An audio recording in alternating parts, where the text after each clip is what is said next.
Welcome to Success Keys TV. Information is the key to transformations.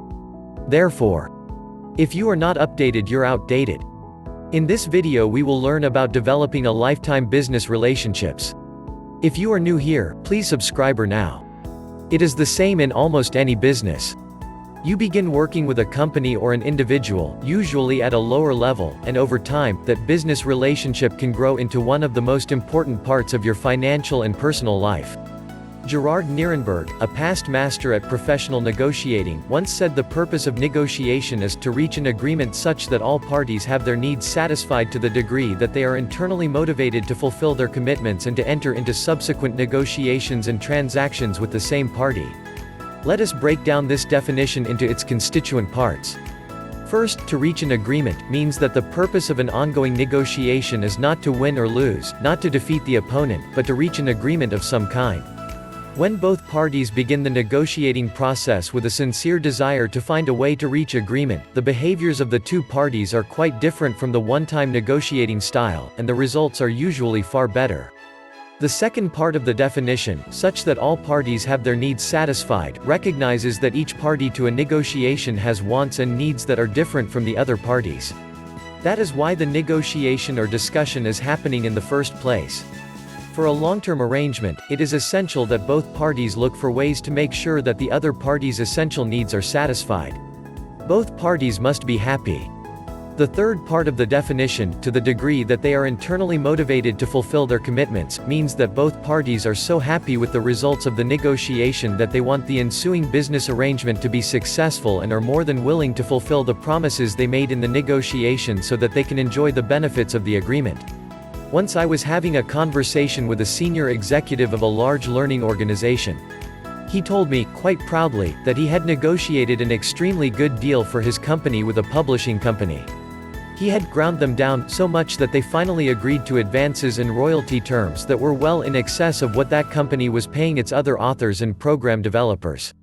I just happened to be one of this publisher's product developers, and I was surprised to learn that this gentleman had gotten a far better deal in negotiating than I had ever received in working with this same publisher over the years.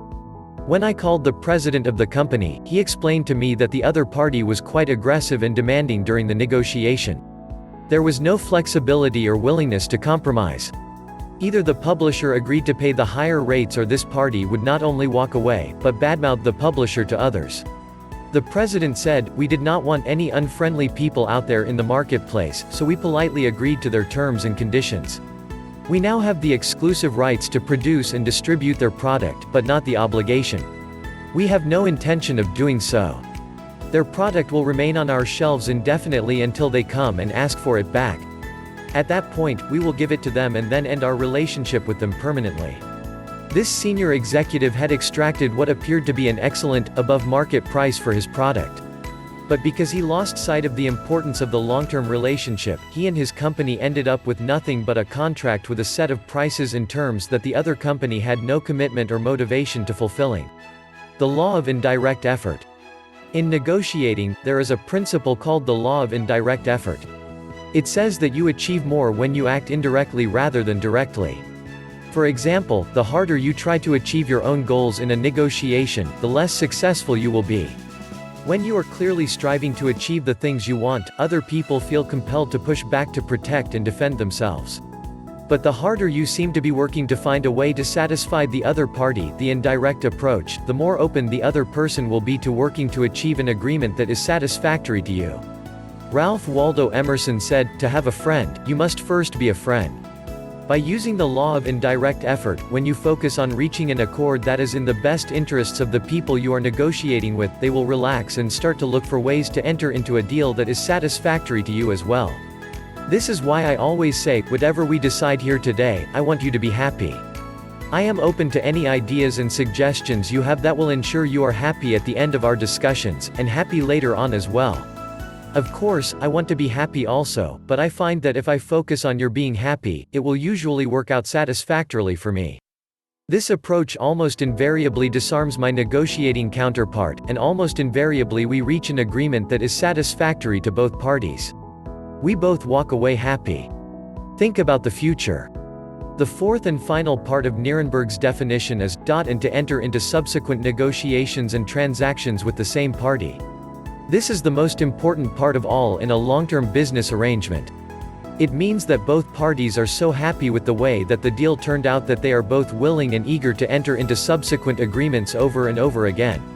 Today, the best businesses position themselves as partners with their customers, vendors, and suppliers. Instead of spreading their business over a large number of other companies, they consolidate their business with a single supplier with whom they work closely to develop high-quality relationships that lead to better quality, greater efficiency, and eventually, lower prices and higher profits for both parties. This is the strategy used by almost all business leaders in all industries today. Type 2 negotiating is a process that has no real beginning, middle, or end, because it goes on continuously. The starting point of this type of negotiation is building quality relationships that are based on trust and credibility.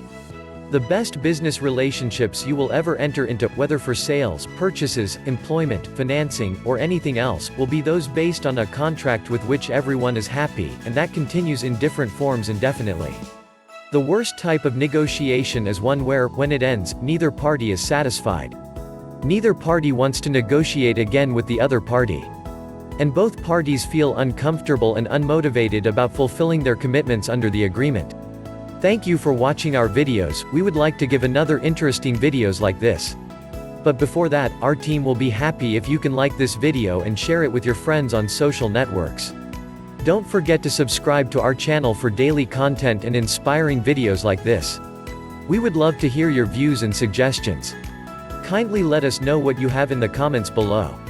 Kindly subscribe and turn on the notification bell, for you to be notified the next time we upload a new video. Success Keys TV, unlock your potentials and rise above the top. Stay blessed.